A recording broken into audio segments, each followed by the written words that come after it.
Cube x two the power 4 x square, তাহলে আমার common কি আছে এক্স স্কোয়ার। তারপর এখানে কি আছে Y square Y cube Y to the power 4, Y square Y cube Y to the power 4, তাহলে আমার কি নিতে হবে ওয়াই স্কোয়ারকে নিতে হবে, কারণ আমার ঘষাগু বের করতে বলছে। আর কি আছে A cube A to the power 4 A cube A to the power 4 A cube, তাহলে আমার কোনটা নিতে হবে এ কিউব নিব আমি, A cube A to the power 4 A cube, তাহলে অ্যান্সার কি হবে এ কিউব।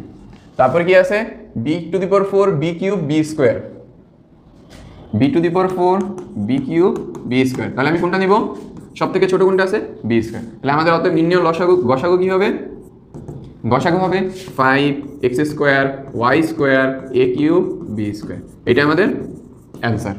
ঠিক আছে, আশা করি বুঝতে পারছো তোমরা। ঠিক আছে, আশা করি বুঝতে পারছো, একটু দেখে নাও কি করছি, খুব ইজি, কঠিনের কিছুই না এখানে। তো পরেরটা করি 15 নম্বরটা করি, যেটা আমরা